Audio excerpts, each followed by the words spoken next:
सीमा पर खड़े जवान औरों से लड़ रहे हैं, सीमा पर खड़े जवान औरों से लड़ रहे हैं और हम हिंदू मुस्लिम करके खुद में ही मर रहे हैं। वाह। वो खड़े हैं वहाँ हमें गैरों से बचाने को और यहाँ अंदर अपनी सोच ये बना लिए, मेरा भगवा है तो मेरा हरा है, मैं हिंदू हूँ, मैं मुसलमान हूँ। सबसे पहले आपको, अगर आप इंडिया में रह रहे हैं तो सबसे पहले आप एक भारतीय बने, एक जिम्मेदार नागरिक बने इस देश के। तभी मुझे सोच नहीं कि ये क्या हो रहा है, मुझे फ़र्क नहीं पड़ता कि हिंदू लड़ रहा है, मुझे फ़र्क नहीं पड़ता कि मुसलमान लड़ रहा है, मुझे सोच इस बात की है तेरा किया अगर तुझ पर ही आ जाए तो कैसा होगा, तेरा किया अगर तुझ पर ही आ जाए तो कैसा होगा, जो दर्द तूने मुझको दिए वो कोई तुझे दे जाए तो कैसा होगा। और हर बार मुकरता है ना तू अपनी बात से, हर बार मुकरता है ना तू अपनी बात से, इस बार मैं मुकर जाऊं तो कैसा होगा, इस बार मैं सिवान के बरहरिया में है और हमारे बगल में जो लड़की बैठी है ये जान पहचान की मोहताज नहीं है। हम आपको बता दें कि ये इंडिया बुक रिकॉर्ड्स में की होल्डर है और इनसे जानने का हम प्रयास करेंगे कि ये जो इनको बुक से सम्मानित किया गया है ये क्या है। स्वागत है मैडम आपका। Thank you for so much for having me. ये जो इंडिया बुक्स रिकॉर्ड्स है 2023 में आपको सम्मानित किया गया है, ये क्या है, लोगों को बताइए। बेसिकली जिस तरह से गिनीज बुक ऑफ रिकॉर्ड होता है तो उसमें वर्ल्ड वाइड अचीवमेंट्स को रजिस्टर किया जाता है, उसी तरह इंडिया के जो लोग होते हैं उनकी जो एक्स्ट्रा ऑर्डिनरी स्किल्स होती हैं उनको रजिस्टर करके एक प्लेटफॉर्म पर ये किया जाता है, उसी को इंडिया बुक ऑफ रिकॉर्ड्स कहते हैं। जैसे कोई यूनिक वो लोग किया हो, लोगों की एक्स्ट्रा ऑर्डिनरी अचीवमेंट जो कि असाधारण उनकी जो स्किल्स होती हैं उसको इसको रजिस्टर किया जाता है। जैसे कि मैंने मेरा रिकॉर्ड बना है for writing maximum Hindi poetry books as a teenage. तो टीनेज जो होते हैं 13 से 19 के बीच में लड़के और लड़कियाँ, उनमें मैं पहली लड़की हूँ जिसने अब तक 4 हिंदी की पोइट्री बुक लिखी है, पूरे इंडिया में इकलौती हूँ मैं। तो इसके लिए मुझे ये रजिस्टर किया गया। आप मैम, हमारा सवाल ये है कि आप एक मुसलमान समुदाय से आती हैं, आपने उर्दू में नहीं जाके हिंदी को चुना और हिंदी में आपको सम्मानित भी किया गया, कैसा फील कर रही हैं? मुझे बहुत अच्छा लग रहा है और बात ये नहीं है कि मैं मुस्लिम से हूँ तो मुझे उर्दू, लैंग्वेज का मज़हब नहीं होता है। पहली बात तो ये, एक उर्दू लैंग्वेज उतनी ही अल्लामा इकबाल की है जितनी आपको हरिवंश राय बच्चन की होगी, ठीक है।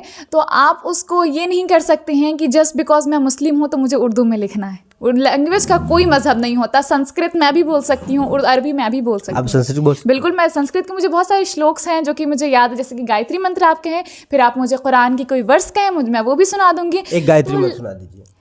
ओम भूर्भुवस्वः तत्सवितुर्वरेण्यं भर्गो देवस्य धीमहि धियो यो नः प्रचोदयात्। देखिए, इसके साथ अगर आप मुझे कहें कुरान की वर्स कहने, तो मेरा नाम युसरा है, जैसा कि मैं बता दूं। सेम थिंग में कुरान में एक वर्स है जिससे मेरा नाम रखा गया, जिसको कहते हैं फ़इन्नमा अल उसरि युसरन इन्नमा अल उसरि युसरा, जिसका मतलब है कि बेशक तंगी के बाद खुशहादगी है और बेशक तकलीफ़ के बाद राहत है। तो इट्स बेसिकली एक लैंग्वेज। आप जब तक लैंग्वेज को लैंग्वेज की तरह से लेंगे वो रहेगा, लैंग्वेज बन के रहेगा। उसे हिंदू मुस्लिम और धर्म के नाम पर नहीं बांटा जा सकता। बिल्कुल। और दूसरी बात कि मैंने हिंदी क्यों चूज़ किया, तो द रीज़न इज़ कि जो लोग बेसिकली हिंदू हैं, मुस्लिम है, वो सारे मुस्लिमों को भी हिंदी आती है, हिंदुओं को भी हिंदी आती है। इंडिया के लोगों को, मैं अपनी बुक इंडिया में रिलीज़ कर रही थी तो मैंने सोचा प्लेटफॉर्म जो होगा वो सबसे अच्छा हिंदी होगा। मैं इंग्लिश में भी कर सकती थी, मैं उर्दू में भी कर सकती थी, लेकिन हिंदी से हम सबके एक इमोशन जुड़ा है, इस वजह से मैंने इसे हिंदी में रिलीज़ करा। बहुत ही अच्छा इनका शायर था जो तेरा किया तुझ पर आ जाए तो क्या होगा। इनका जो ये शायर था काफ़ी वायरल था और इसी शायर से इनका पहचान मिला। आज आप देख सकते हैं कि ये इंडिया बुक रिकॉर्ड्स 2023 में इन्होंने अपना नाम दर्ज कराया और एक अलग ही पहचान बनाया। मैं थोड़ा सा समय लेकर के आपसे ये कहना चाहूँगा कि कौन कौन सा ऐसा आपने बुक का लेखन किया था? मैंने अब तक 4 किताबें लिखी हैं। पहली किताब मैं 12 साल की उम्र में मैंने लिखी थी, जब मैं 8-9 स्टैंडर्ड में थी। तो पहली किताब थी मेरी जज्बा। उसके बाद उसी साल मैंने 2019 में ही मैंने अपनी दूसरी किताब रिलीज़ करी, 9th स्टैंडर्ड में मैं थी उस टाइम, मेरे हिस्से की कोशिश। फिर मैंने रिलीज़ करी मेरी तीसरी किताब शाम और तन्हाई, जो कि बहुत ज़्यादा वायरल भी हुई थी और अब तक में बेस्ट सेलिंग बुक रही है। और उसके बाद मेरी अप्रैल 2023 में 29 अप्रैल को मेरी 4th बुक रिलीज़ हुई, बेरुखी। जो बेरुखी आपकी जो रिलीज हुई है उसका हम थोड़ा सा छोटा सा शब्द लोगों को सुनाना चाहेंगे, उसका आपके दिल के जो करीब हो वो शब्द आप एक गुनगुना दीजिए।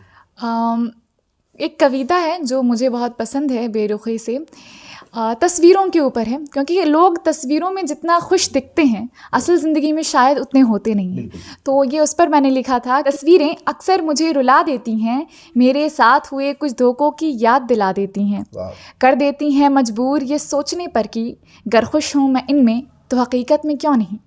जो मुस्कुराहट इसमें है वो चेहरे पर आती क्यों नहीं, ये मायूसी मेरे चेहरे से जाती क्यों नहीं, क्यों दिखती नहीं मैं इसमें टूटी हुई, गर हकीकत में देखो तो हूँ बिखरी हुई, क्यों कैद करती हैं ये झूठी मुस्कुराहट को ही, मेरी तकलीफ़ ये दुनिया को दिखाती क्यों नहीं।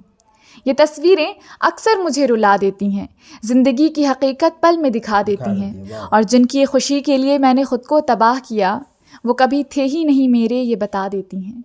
दुनिया की इस भीड़ में भी अकेलेपन का पता देती हैं। ये तस्वीरें अक्सर मुझे रुला देती हैं। ये जो शब्द आप निकाल रही हैं बहुत दिल के गहराइयों से निकाले, किससे प्रेरणा होकर ये शब्द आपको आता है और चयन कर पाते इतना सुंदर लफ्ज़? सोसाइटी, हमारे आसपास में ऐसी कई सारी इंसिडेंट्स होती हैं जो कि हमें बहुत अंदर तक झकझोर के रख देती हैं, हमें सोचने पर मजबूर कर देती हैं। तो मुझे ऐसा लगता है लोगों की ज़िंदगी में ऐसे कई हादसे होते हैं जिनसे वो उनकी आवाज़ छीन लेते हैं और फिर हालात के सांचे में ढलकर लोग खामोशी इख्तियार कर लेते हैं। तो वैसे लोग जिन्होंने अपनी आवाज़ खो दी, मैं उनकी आवाज़ बनना चाहती हूँ। और इसलिए हर किसी के पीछे कोई ना कोई आइडियल होता है, उसको देख करके लोग जानता है, उसको समझता है, उसी के आधार पर चलना चाहता है। तो आपका कौन आइडियल है? बेसिकली अगर मैं करूँ तो मेरी ज़िंदगी में मैंने अब तक जहाँ तक भी मैं आई हूँ, मेरे इसमें सबसे बड़ा हाथ मेरे माँ बाप और मेरी बहन का रहा है। और मैं ये कहूँगी कि मेरे माँ बाप के बाद मेरी बहन मेरी दूसरी माँ की तरह से मेरे लिए रोल प्ले करी। आज तक मैं जो भी करती हूँ, इवन कि मैं अगर एक वीडियो भी अपलोड करूँगी तो मुझे ये पता होगा कि अगर ये उसे पसंद आ रहा है, उसकी परमिशन है, तब मैं करूँगी, क्योंकि मुझे पता है कि अगर ये वो सहमत है इससे तो मेरे पेरेंट्स खुद ब खुद होंगे उसमें, क्योंकि वो चूज़ करती है। तो मैं अपने रोल मॉडल, अपना इंस्पिरेशन, अपना मॉनिटर, अपना मेंटर सब अपनी बहन को ही मानती हूँ। अपनी सिस्टर को? बिल्कुल। अपनी माँ का दर्जा दे रही है अपनी बहन? बिल्कुल, क्योंकि बड़ी बहन माँ के दाखिल होती है। हमें ये बचपन से बताया जाता है कि बड़ी बहन जो होती है वो माँ के दाखिल होती है। और मेरे घर में मेरे माँ बाप और मेरी बहन है, और यही 3 लोग ही हैं जिनके सपोर्ट से मैं कुछ करती हूँ, क्योंकि मुझे पता है कि मैं ज़िंदगी में कुछ भी करूँ, दुनिया मेरे साथ हो या ना हो, मेरे माँ बाप और मेरी बहन हमेशा मेरे साथ। आपने एक अच्छा मुकाम पा लिया है, आगे आपका क्या गोल है? अब बेसिकली अभी तो मैं अपनी स्टडीज़ पे फोकस कर रही हूँ, और राइटिंग हमेशा मेरी साइड से रहेगी, इसको मैं हमेशा कंटिन्यू करूँगी। बट अगर ऐसा कहें कि मैं सिर्फ राइटिंग के करियर में ही जाऊँगी तो ऐसा नहीं होगा। फातिमा जी, आपसे एक सवाल कहूँगा, जो हिंदू मुसलमान करते हैं, आपने उस पर कुछ लिखा है? बेसिकली क्या होता है कि लोग अपने आप को आजकल धर्म पर बांट रहे हैं। और जैसा कि आपने पहले ही सवाल करा मुझसे कि उर्दू के बारे में और हिंदी के बारे में, तो लोग आजकल अपनी सोच ये बना लिए हैं, मेरा भगवा है तो मेरा हरा है, मैं हिंदू हूँ, मैं मुसलमान हूँ। सबसे पहले आपको, अगर आप इंडिया में रह रहे हैं तो सबसे पहले आप एक भारतीय बने, एक जिम्मेदार नागरिक बने इस देश के, तभी आप कुछ बन सकते हैं। तो इस पर मैंने एक कविता लिखी थी जो कि ये है कि मुझे सोच नहीं कि ये क्या हो रहा है, मुझे सोच नहीं कि ये क्या हो रहा है, मुझे फ़र्क नहीं पड़ता कि हिंदू लड़ रहा है, मुझे फ़र्क नहीं पड़ता कि मुसलमान लड़ रहा है, मुझे सोच इस बात की है कि हिंदुस्तान लड़ रहा है। आज की लड़ाई कल पर प्रभाव डालेगी, आज की लड़ाई पूरे भविष्य पर प्रभाव डालेगी, हिंदू मुस्लिम की लड़ाई हिंदुस्तान पर प्रभाव डालेगी। ये छोटे नन्हे बच्चे जो धर्म जाति से दूर हटकर सिर्फ दोस्ती का हाथ बढ़ाते हैं, ये छोटे नन्हे बच्चे जो धर्म जाति से दूर हटकर सिर्फ दोस्ती का हाथ बढ़ाते हैं, जिन्हें पता नहीं है भेदभाव की ये बेतुकी बातें कल इन्हीं के बीच धर्म दरार डालेगी। सीमा पर खड़े जवान औरों से लड़ रहे हैं, सीमा पर खड़े जवान औरों से लड़ रहे हैं, और हम हिंदू मुस्लिम करके खुद में ही मर रहे हैं। वो खड़े हैं वहाँ हमें गैरों से बचाने को, और यहाँ अंदर अपने ही अपनों से लड़ रहे हैं। मुझे सोच नहीं कि ये क्या हो रहा है, मुझे फ़र्क नहीं पड़ता कि हिंदू लड़ रहा है, मुझे फ़र्क नहीं पड़ता कि मुसलमान लड़ रहा है, मुझे सोच इस बात की है कि हिंदुस्तान लड़ रहा है, मुझे सोच इस बात की। देखिए कि बहुत ही अच्छा इन्होंने कहा। हमारे देश में कहा जाता है कि हिंदू मुस्लिम सिख ईसाई सब लोग मिलकर रहते हैं, लेकिन आज का जो दौर चल रहा है कहीं ना कहीं नफ़रत की बाज़ार में सब लोग नफ़रत ही बांट रहे हैं। लेकिन वहीं पर एक ये लड़की है जो ये बता रही है कि मुझे फ़र्क नहीं पड़ रहा है कि हिंदू लड़ रहा है कि मुसलमान लड़ रहा है। देखा कि आपने इनकी जो बातें आप लोगों ने सुना, तो वाकई में कहा जाए कि इनके बातों में वो जादू है जो आप लोगों को सुना रही हैं। एक मैंने लिखा था कि जो बचे राज हैं खोल दो सारे, जो बचे राज हैं खोल दो सारे, अब छिपाने को बचा कुछ भी नहीं है।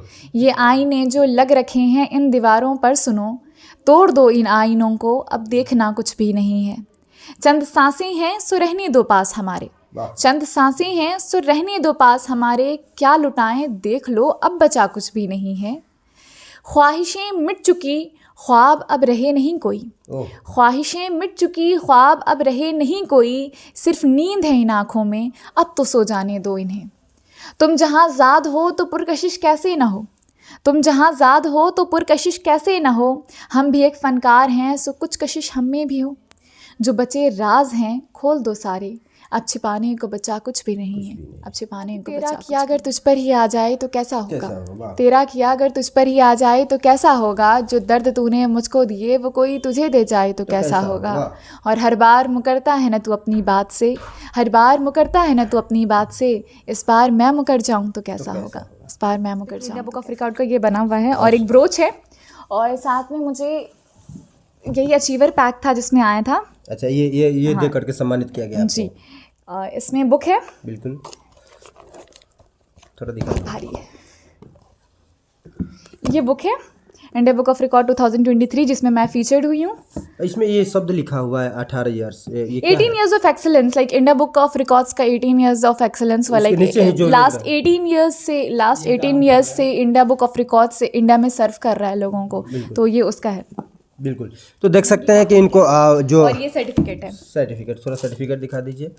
देख सकते हैं कि इसमें सर्टिफिकेट है और कहीं ना कहीं ये गर्वान्वित है, गर्व की बात है कि हमारे सिवान की बिटिया, और देख सकते हैं कि तिरंगे की तरह कलर में गोल्ड मेडल पाई हुई है। तो कहीं ना कहीं हमारे सिवान नहीं बोले बिहार की जो बिटिया है इनसे सीखना चाहिए, इनसे प्रेरणा लेनी चाहिए कि आखिरकार एक लड़की जो होती है, आज हमारे समाज में देखने को मिल रहा है कि जो लड़कियाँ होती है पर्दे के पीछे रहती है, लेकिन यही लड़कियाँ जब आगे निकलती है तो बहुत कुछ करके दिखाती है। यही खबर मैं दिखा रहा था। कैसा लगा खबर कमेंट बॉक्स में जरूर बताइएगा। तब तक के लिए बने रहिए और देखते रहिए 24 न्यूज़। धन्यवाद।